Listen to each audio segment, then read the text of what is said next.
അതൊരു extra revenue ആണ്. അവരെ സംബന്ധിച്ചോളം ആ റവന്യൂ അവർക്ക് അത് പ്രസക്തമേ അല്ല. അവരുടെ ഓവറോൾ പ്ലാനിൽ അതൊരു അഡീഷണൽ ഇൻകം മാത്രമാണ്, പ്രസക്തമേ അല്ല. മനസ്സിലായി. എന്നാ ഒന്ന് ട്രൈ ചെയ്തേക്കാം എന്ന് പറഞ്ഞു കൊടുക്കുന്നത്. നമ്മളിവിടെ റെഡ് കാർപ്പറ്റ് വെൽക്കം ചെയ്തുകൊണ്ട് വരികയാണ് വമ്പൻ ഡിസ്ട്രിബ്യൂഷൻ ബാനറുകൾ. എന്നിട്ട് അത് ടെക്നിക്കലി അവരുമായിട്ടൊരു ഇക്വേഷൻ, ആ ഒരു ബാനറും അല്ലെങ്കിൽ അവിടുത്തെ ബാനറും അവിടുത്തെ ആൾക്കാരുമായിട്ടുള്ള ഒരു ഇക്വേഷൻ ബിൽഡിംഗ് എക്സസൈസ് മാത്രമാണിത്.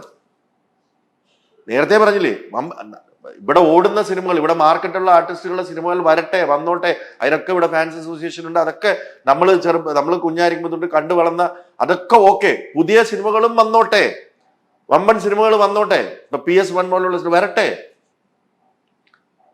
അതൊന്നും പ്രശ്നമല്ല. പക്ഷെ എല്ലാ സിനിമകളും വരണം, അത് ഇങ്ങനെ തന്നെ റിലീസ് ചെയ്യണം എന്ന് വാശി പിടിക്കുന്ന ഡിസ്ട്രിബ്യൂഷൻ കമ്പനികളോട് എനിക്ക് എതിർപ്പാണ്. അതിനൊരു ക്യാപ്പ് വെക്കണം. 50 തിയേറ്റേഴ്സ്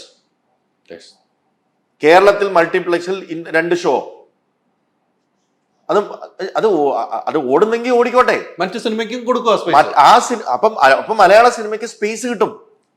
ഇത് എല്ലാ സിനിമ അവര് ഈ ഡിസ്ട്രിബ്യൂഷൻ കമ്പനീസിന്റെ ഉദ്ദേശം എന്താണെന്ന് മനസ്സിലാവണില്ല, ആരെ പ്രീതിപ്പെടുത്താനാണെന്ന് മനസ്സിലാവണില്ല. ഇത് മലയാള സിനിമയ്ക്ക് ഇത് ഡിസാസ്റ്ററാണ്. ഞാൻ അനുഭവിച്ചുകൊണ്ടിരിക്കുന്നത്. കൽബ് എന്ന് പറയുന്ന സിനിമ നമ്മൾ അത്യാവശ്യം നല്ല രീതിയിൽ, ന്യൂ കമേഴ്സ് ഒക്കെയാണ്, ശരിയൊക്കെ തന്നെയാണ്, എല്ലാം ശരി തന്നെയാണ്. ഹൈദരാലി സിനിമ കണ്ടാണ്, തീർച്ചയായിട്ടും no stones and it's a well made film എന്ന് ഞാൻ വിശ്വസിക്കുന്നു. ബാക്കി ഓഡിയൻസ് ആണ് തീരുമാനിക്കുന്നത്. It's a well made film.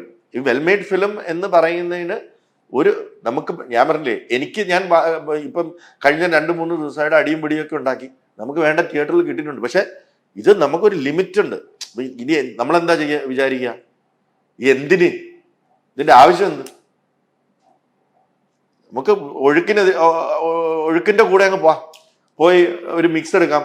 ഒരു 1-2 മാസ് ഹീറോ സെൻട്രിക് ആയിട്ടുള്ള സിനിമകൾ ഒരു വർഷം ചെയ്യാം, ഒരെണ്ണം ചെയ്താലും മതി. ബാക്കി സമയത്ത് അവിടെ പോയി എല്ലാവരുമായിട്ടും നമുക്കും ബന്ധമുണ്ട്, എല്ലാവരുമായിട്ടും ബന്ധമുണ്ട്. ഒരു 1-2 അല്ല, നമുക്ക് പോയിട്ട് മലയാളം ഡബിങ് എടുത്ത് ഇവിടെ കൊണ്ടിടാം. ഇതിന്റെ ഒരു പ്രഷറില്ല, പ്രൊഡക്ഷൻ പ്രഷറില്ല, വെയിലത്ത് നിൽക്കണ്ട, കഥ നോക്കണ്ട, എല്ലാവരും ചെയ്തോളും. വിൽക്കണ്ട, പ്രീ റിലീസ് സെയിൽസ് വേണ്ട,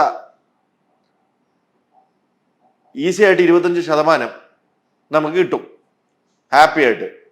അപ്പം വർഷം 5-6 പടങ്ങൾ നമുക്ക് കൊണ്ടുവന്ന് റിലീസ് ചെയ്യാം. ധാരാളം ഒരു അടിപൊളി ഇടിയും പാട്ടും ഒക്കെ ഉള്ള ഒരു മസാല ബോക്സ് ഓഫീസിൽ ഓടുന്ന അല്ല തിയേറ്ററുകാർക്ക് ആവശ്യമുള്ള ഒരു ഹൈപ്പുള്ള ഒരു സിനിമ എടുത്ത് കൊണ്ടുവരാം. ഇനിഷ്യലി കിട്ടും. നിങ്ങളുടെ ഡിസൈനർ ഹോം എന്ന സ്വപ്നം യാഥാർത്ഥ്യമാക്കുന്നു. സാൻബിൾഡ്, ഡിസൈൻഡ് ബൈ കോൺസെപ്റ്റ്സ്.